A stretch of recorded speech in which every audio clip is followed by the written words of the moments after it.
چې کلم په یو مسلمان تکلیف راشي د صبر تلقین ورته وکړه. 3 قسمه صبر دی، 3 واړه درته وایم. یو مسلمان دی او په هغه غم راغی، په هغه مصیبت راغی، هغه مه پریشانه کوه، هغه له مه خوروه، مونږ خلک ولله خورو، هغه له صبر ورکړه. صبر وویره اوس. حضور پاک په لاره روانو، یو ښځه وه مړې پکې شوې، هغه ناسته وه د قبر خوا کې، د ښځو خو تاسو ته پته ده ویر میر کوي، نو هغه د قبر ته ناسته وه جړلې. رسول الله مبارک پته وفرمایي اتق الله واصبري، د خدای نه ویرېږه، مه کوه جړه، الله پې خفه کېږي، او صبر وکړه. ښځې حضور پاک ونه پېژنده او ورته وایي لر شه د ما نه، تا ته خو زما دا مصیبت نه دی رسېدلی که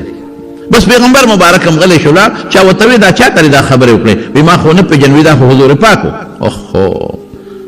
ما عرفته، ما ونه پېژن. راغی زر د نبي علیه السلام کور له و دروازه وردننه شوه چې ورله، نو رسول الله مبارک د خپل عذر وکړه د الله رسوله ما نه یې پېژندلې که زما د خولې نه کومه خبره ووته. حضور پاک ورته یو ډېره ښکلې خبره وکړه، وایي الصبر عند الصدمة الاولى، چې چا ته لومبې پریشاني ورسېدله هغه وخت صبر ډېر زبردست صبر دی، الله پرې لوی اجر ورکوي. نو که تا ته لومبې تکلیف رسېدلي صبر وکړه، وروسته 2 ورځې پس 3 ورځې پس 5 ورځې پس میاشت پس که د چا پلار مړ شي او دوی مړ شي، وروسته په خپله بیا خدای پاک په کې صبر پیدا کوي.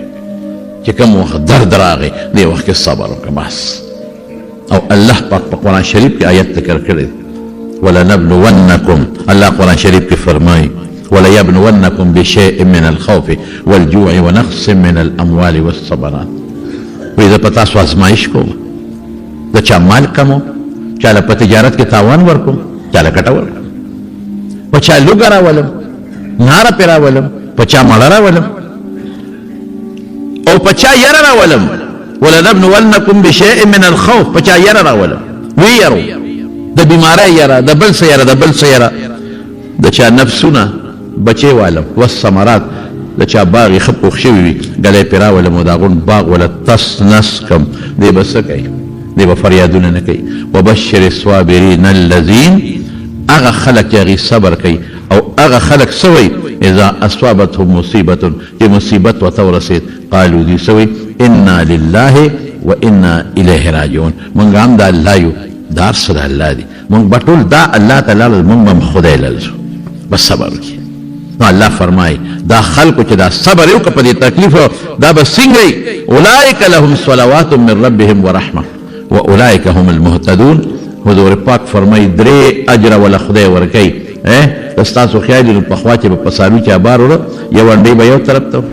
بل انډۍ به بل طرف ته، هغه ته به انډۍ به ورته وي، او په دې سر د پاسه به په غوی یا په اس شی خودي، هغې ته به سرباري وي. اولئک لهم صلوات من ربهم ورحمه، الله به په خپل رحم او فضل وکړي او مزید کرمونه به الله وکړي، مزید کرمونه. اولئک هم المهتدون، او الله به جنت ته نیغ په نیغه کړي. دا د صبر فایده ده. مونږ کې صبر نشته، معمولی تکلیف راشي مونږ د خدای نه ګیلې شروع کړو. اورېدلي مې دي ځکه یې راته وایم خدای زه دې لیدې، خدای ما ته پام شو، خدای زه دې رانیولې، خدای ما څه چل کړی چې زه دې رانیولې. الله الله مه کوه مه کوه، خدای نه ګیلې مه کوه. دا دنیا د روانه د پلار دې لاړ، نیکه دې لاړ، ته به هم ورپسې دی. دا دنیا د روانه د بچې دې لاړ، الله نه وغواړه، صبر وکوه. یو مثال در کوم د حضرت ابو طلحه رضی الله تعالی عنه بیبی ام سلیم، دا وره ماشومې بیمارو، الک و الک ماشومې بیمارو، دا خاوند دی چې په یو سفر باندې لاړ. اتفاق ته ګور په کومه شپه کې دا خاوند ابو طلحه سفر دراته د ماشوم کور کې مړ شو.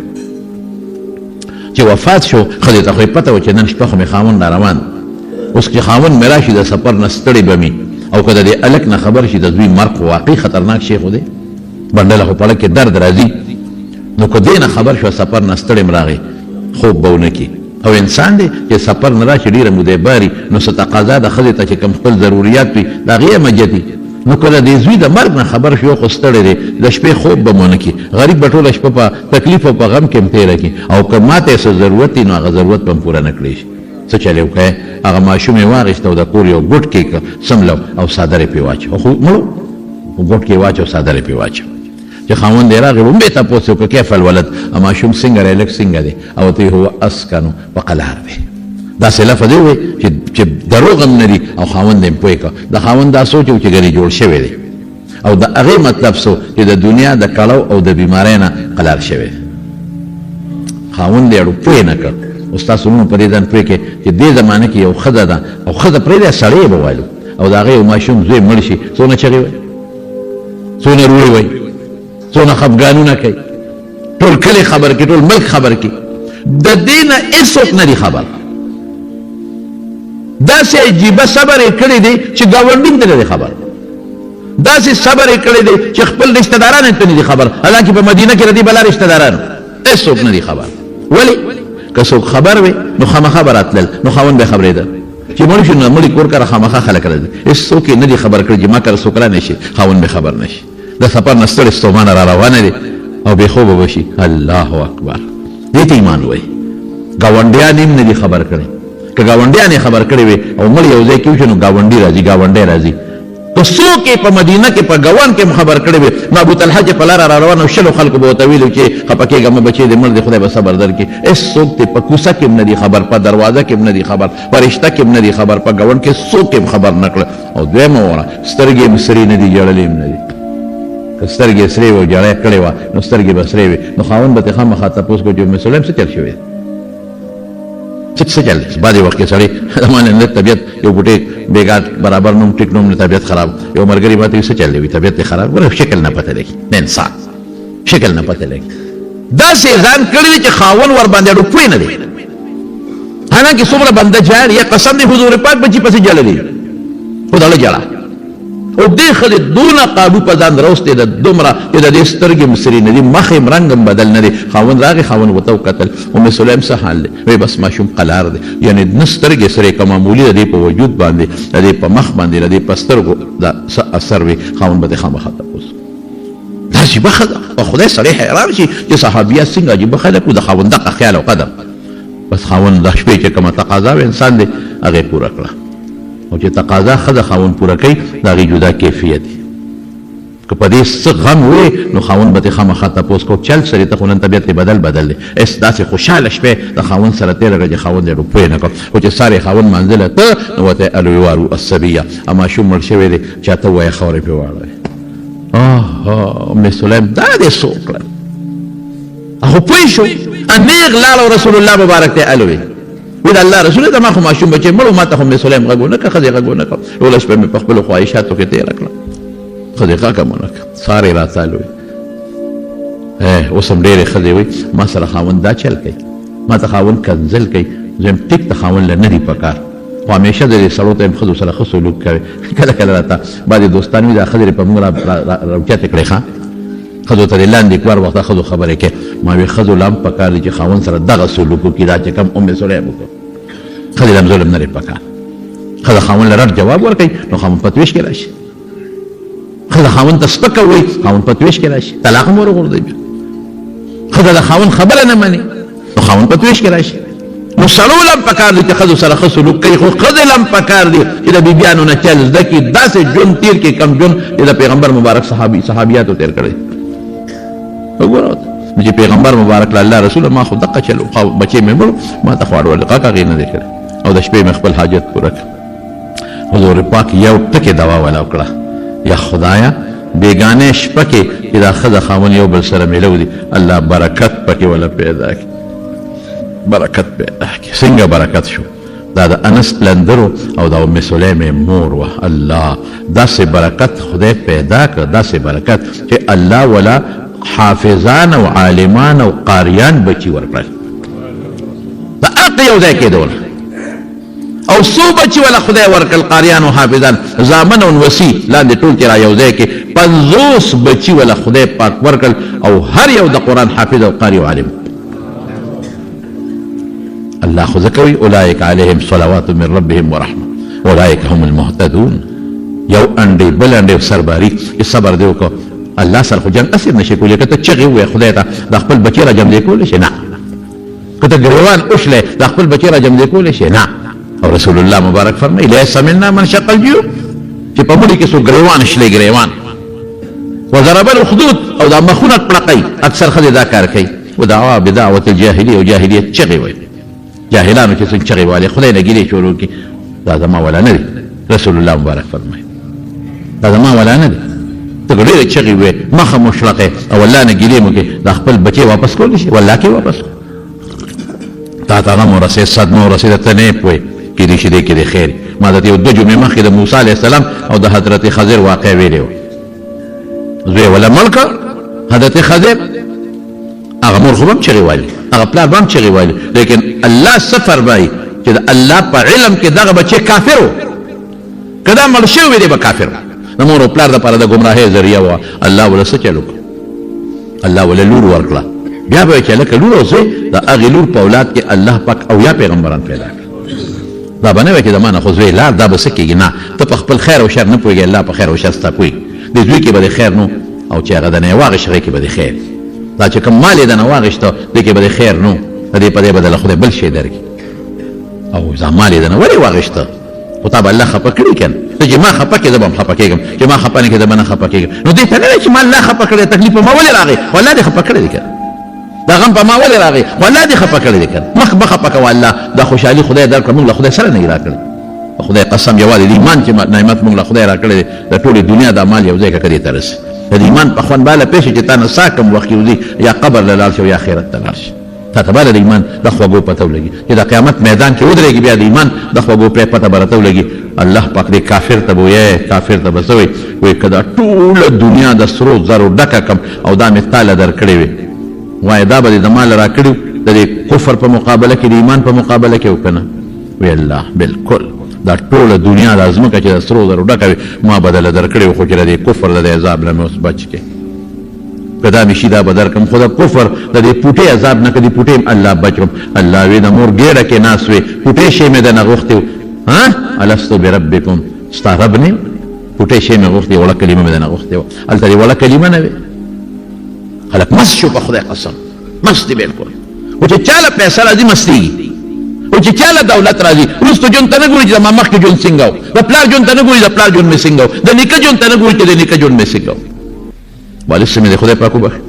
هغه راته یو خبره کوم یو سړی راته یاد کړی ملګري پېژنې خو دې تاسو ته نوم نه زما په وطمانځو کې د هغه دوکان و د دې حکمت او د ډاکټر دی یو سړي کور ته بوتلم ښه مالدار سړی دې نوم نه لم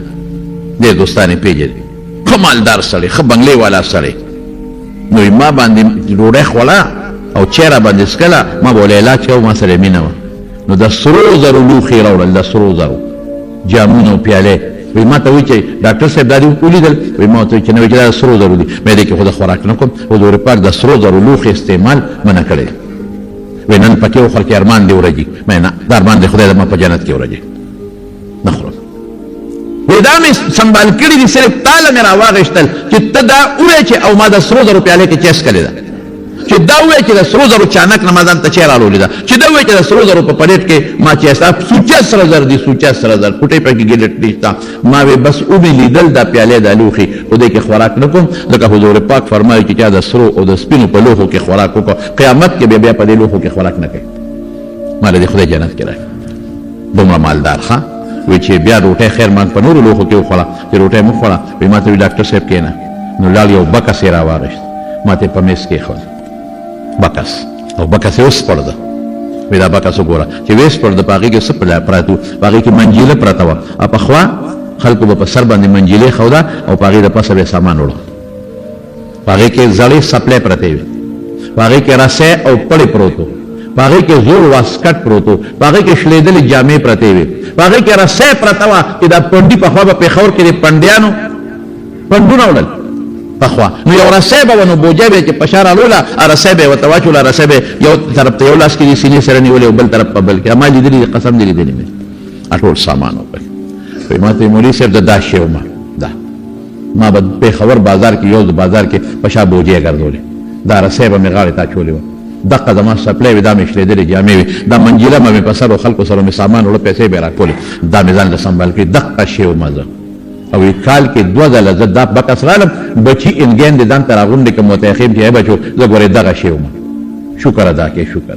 دا اوس چې خدای سره کړي دي دا الله را کړي دقه شم شکر ادا کړې ممکن شکر نشته نو یې ده خبره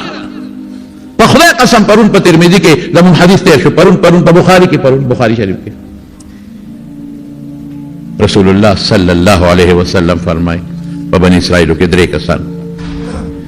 یو هغه انسانو چې په سر ویښته بالکل نو کټا سر او گنجې، بل هغه چې برګي بیماری و، بل پستر ګړون. الله په دې وړ امتحان په ازمایش کې فرشتہ را لدی، یو ته وای مرګري څه چل دی؟ یاره بس سر مې کټا دی، او چې چا سره کېنه منو خلک راته سپک ګوري، خلک مې خره سره نه ګوري، ویښته مې نشته په سر، حسن نشته، ویښته نشته، خلک راته نو سر یې خوښ دی. نو بس دا مې خوښ دی چې خدای پاک مې په سر خشته ویښته راوښیي، نو په سر یې ولا لاس راښکه ویښته پرې راوختل. وی کوم مال دی خوښ دی وایه؟ وی خان لاړ او بار ووته، یو بلار به وښې ولا ورکړه، دا واله د 10 میاشتو بلار به دا واله ورغې هغه بل چې کوم برګي بیمار و، هلکه څنګه چل یاره بس دا وجود مې ټول برګ برګ دی، خلک را پورې خاندي او خلک رانه نفرت کوي. نو یې څه دی خوښ دی؟ وی ښکلی رنګ مې خوښ دی، لاس یې پرې راښکه اقه وخت خدای جوړ. وی کوم مال دی خوښ دی؟ وی غویان، یو بلار به غوی ولا ورکړه. لونده ورغې، لونده وایه څه دی؟ یاره بس سترګې مې نشته. څه دی خوښ دی؟ یاره سترګې مې خوښ دی چې دنیا ته خو مې پې کتې، بس سترګې ولا لاس راښکه الله پاک جوړ کړه. وی څه دی خوښ دی؟ وی ګډې چیلې.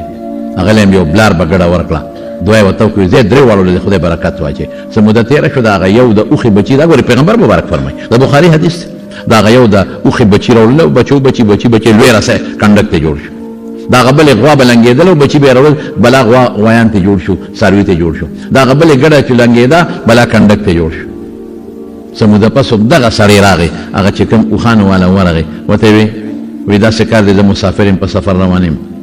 نشم رسېدی بې دې نه چې ته را سره امداد وکړې. د خدای په نوم هغه خدای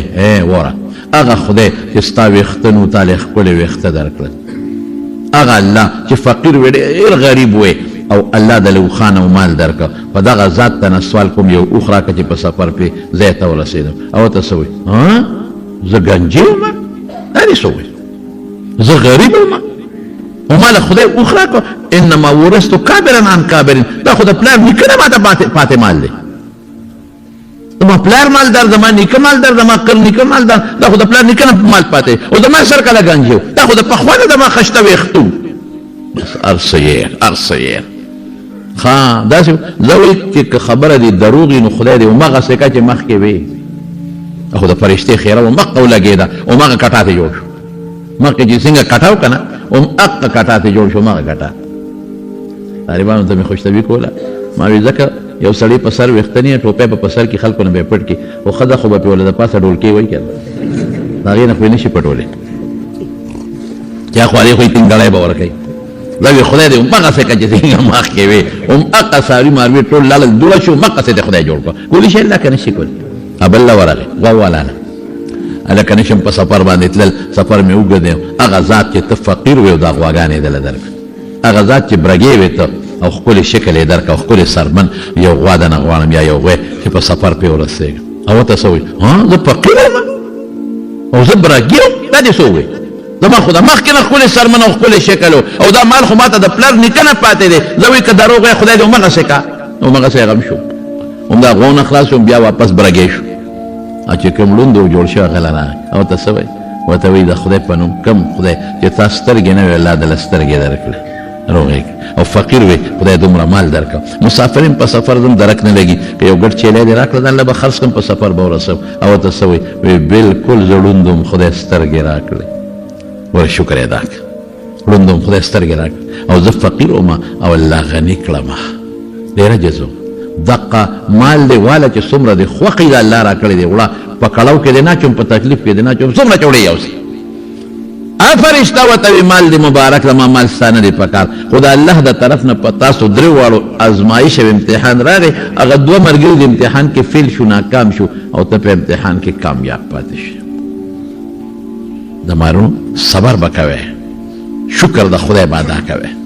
شکر د خدای. ورشه ستا زوی مړ شو، ډېر دی چې د هغوی بچو پسې وړاندې شو، بچی نه کېږي،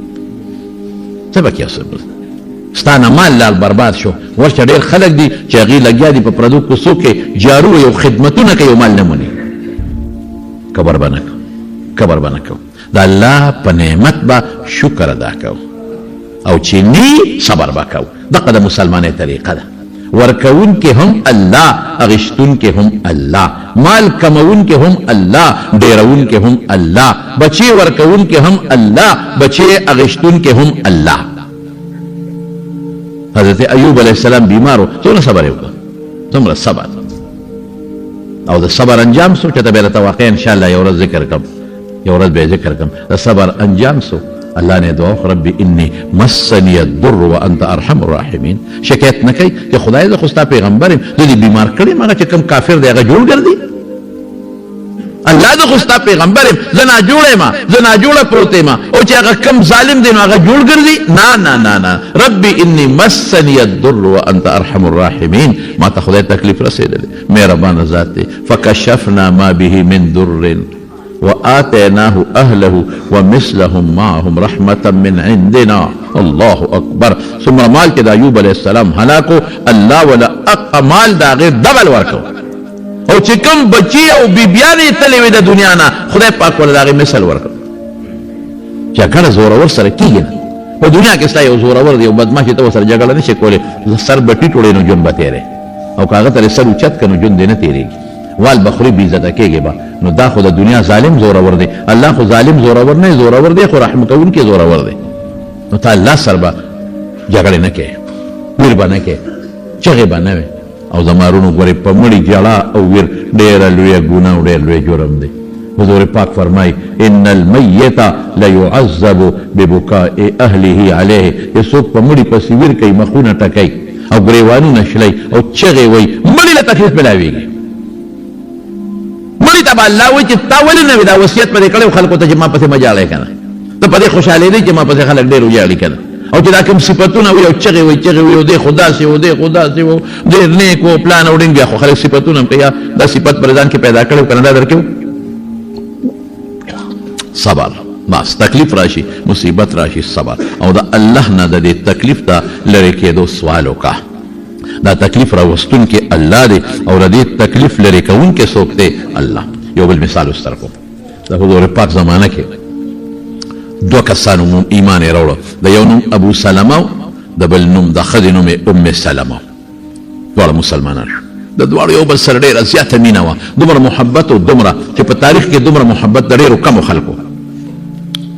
صحابه راویا شو مکه کې تکلیفونه صحابو ته نو هجرت ته حبشې یې کو دا دواړه حبشې ته لاړه یو بچی ولا خدای ورکړو سلامه نوم سلمه خشته الک چې د حبشې نه واپس راغله مدینه منوره مکه مکرمه ته نو د مکې نه خلکو هجرت کو مدینه شریفه ته نو دا دواړه روان شو او دونه یو بل سره مینه وکنه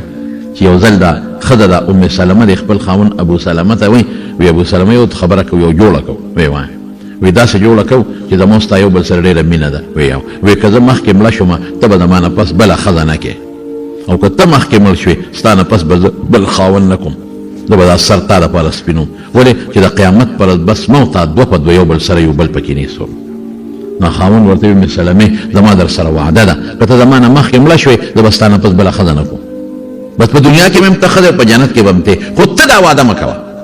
زه ګزاره کولی شم سړی بغیر د ښځې ګزاره کولی شي او ته نشي کولی ښه دماغ ډوډۍ به له څوک پیدا کوي جامې به له څوک پیدا کوي ته مه کوه خیر دی که د مړ شم تا ته اجازت دی که بل خاوند کې دونه مینه وه چې مدینې ته روان شو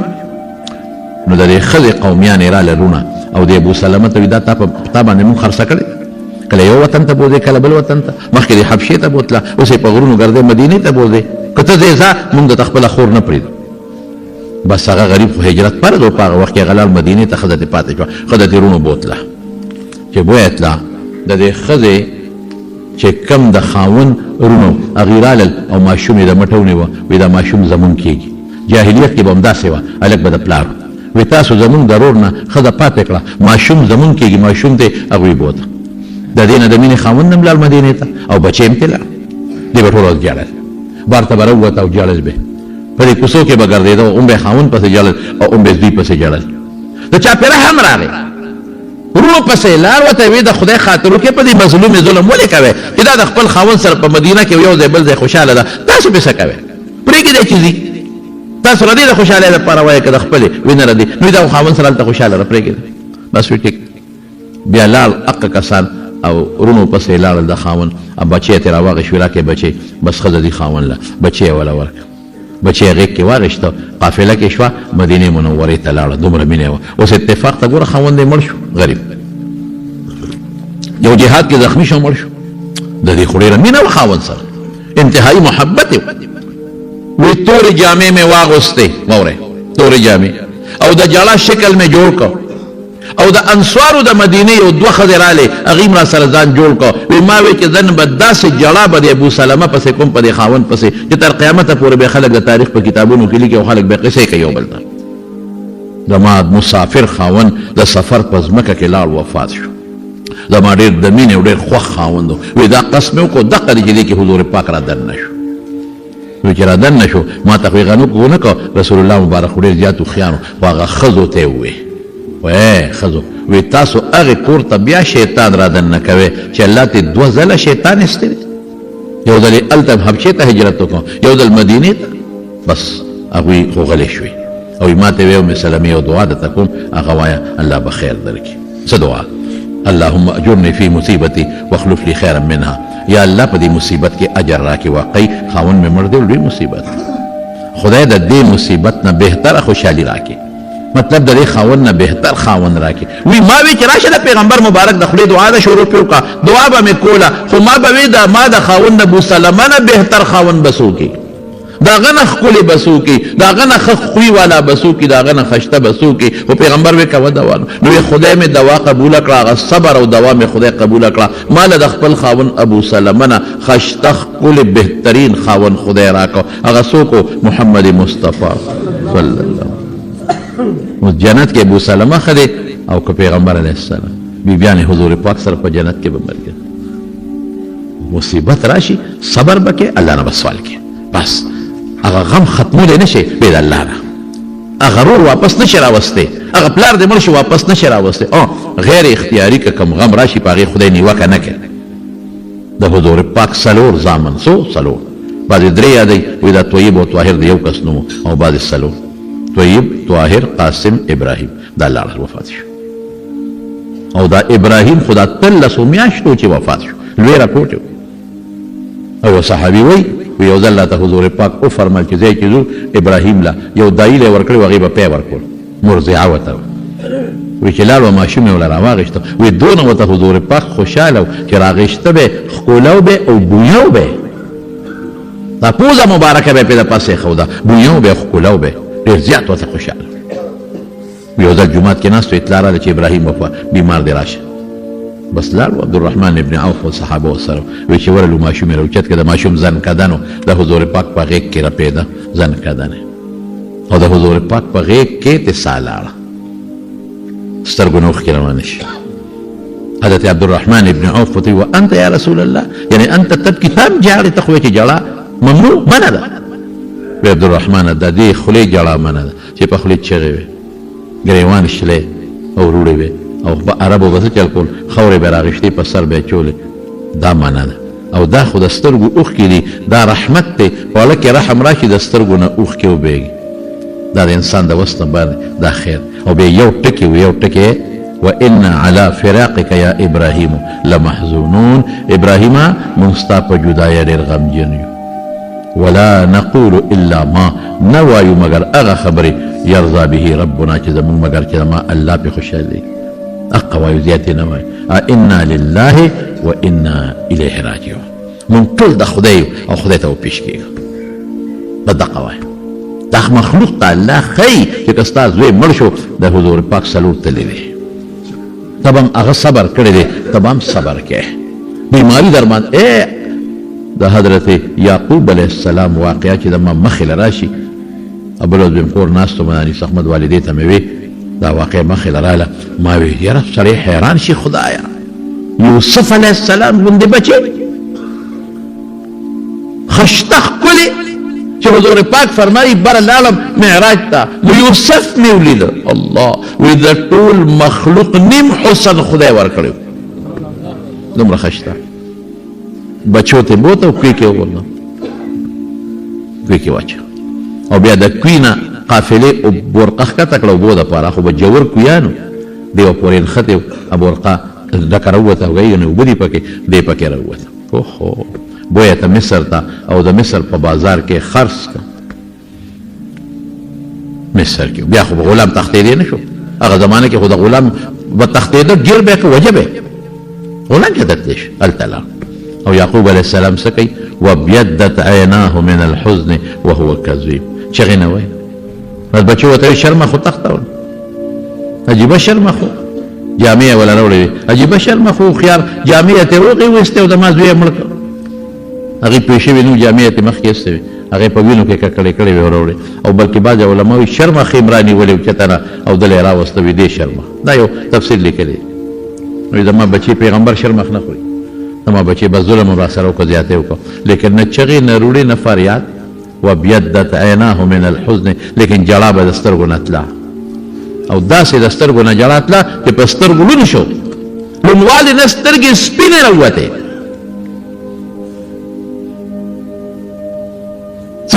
څومره صبر د یوسف غوندې بچی څومره صبر په پیغمبر کې الله اکبر او مقصې خدای میوه وله ورکړه هغې صبر ته چې ته بل وخت وکړم انشاءالله تېرونه بیا لاړل مصر ته او خبره ښکاره شو نو ولې کمیس ورکړ یوسف علیه السلام بابا مې څنګه دی بابا خو مې تا پسې په سترګو ړوند وی دا کمیس مې د پلار په سترګو واچوي خدای به یې جوړ کړي راځئ مصر ته او چې کمیس را روان شو الله مجیب ذاتی انی اجد ریح یوسف لولا ان تفندون بچې په ما خو د یوسف خوشبویي لګي عجیبه منظر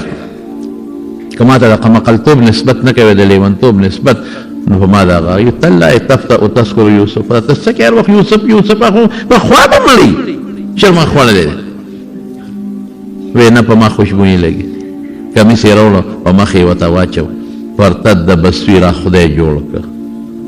وی ما درته نه وی او بیا مصر ته سره د ټول خاندان لاړ او د یوسف علیه السلام عرش تخت ته وخېجو الله بادشاهي وله ورکړه دا د دنیا زندگی د معلوم روانه ده تېرېږي څوک به راځي او څوک به ځي یو خبره ده چې تکلیف نه راغلی د صبر سوال به نه کې دا ګناه ده یو سړي د حضور پاک په مخ کې دا سوال وکړي الله صبر راکړي وی سألت الله مصیبت دې وغوښته چې صبر راکړي خو صبر خو الله راځي چې مصیبت پېښ شي که نه نه دا به نه وی چې صبر راکړي دا به نه وی که مصیبت راغی نو بیا ووایه الله په دې مصیبت صبر راکړي او د مصیبت نه مخکې به څه وی حضرت عباس د حضور پاک نه تپوس وکړو وی د الله رسول یو دعا راته وښایه وی صلی الله العافیه عافیت وغواړه بیا ورته وی ورواره یو دعا راته وښایه وی عافیت وغواړه په درېیم ځل بیا راغی وی ورواره یو دعا راته وښایه وی عافیت وغواړه عافیت څه شی دی چې تاسو پرې پوه کړم عافیت ډېره ښکلې دقه د خدای نه غواړئ عافیت دې ته چې الله د دنیا او د آخرت د بیمارو غمونو تکلیفونو نه مې په امن و امان کې وساته دې ته عافیت وایي دقه وایه نشو ټینګېدی بیماری ته د زوی درد ته والله که څوک ټینګ شي د لور درد ته نشي ټینګېدی موږ کمزوري یو موږ نشو ټینګېدی مخکې نه دا سوال کوئ چې الله عافیت راکړه عافیت ټکي باندې نه پوهېږې ده ووایه الله د هر قسمه د دنیا او د آخرت د مصیبتونو نه مې خدای په امن کې وساته موږ کمزوري یو ډېر کمزوري انتهایي دا سوال د خدای نه کوئ او چې راغی الله ته رجوع کوئ صبر به کوئ رب العالمین ته رجوع کوئ نو الله په قرآن شریف کې فرمایي والعصر زما دې په زمانه قسم ان الانسان لفی او د زمانې خبره مې مخکې کړې ده چې ولې قسم خوري انسان په خپل عمر په زیان او په تاوان کې دی عمر یې لاړ برباد یې تېر کړ مګر چې ایمان یې راوړو نیک عمل یې وکړ او دا چې کوم حق دین حق مسلک دی د یو بل ته ورسو او صبر یې وکړ صبر درې قسمه یو دا چې مصیبت راغی صبر او صبر اصل معنا حبس بندېدل دي په عبادت باندې ټینګېدل دې ته هم صبر وایي عبادت ټینګېدل او د ګناه نه اړه ټینګول دې ته هم صبر وایي درې قسمه صبر عبادت باندې ځان کلک کو ټینګې کو دا صبر د ګناه نه اړه ټینګ کو د پردي مال نه اړه ټینګ کو دا هم صبر او د تکلیف په وخت کې د جړه او د فریاد نه ځان ټینګ کو دقه هم صبر ده نو الله دې مونږه په عافیت نصیب کړي د هر قسم پریشانو بیمارو تکلیفونو رنځونو نه دې الله په امن و امان کې وساتي نو دغه سوال د خدای نه کوو او که چاته څه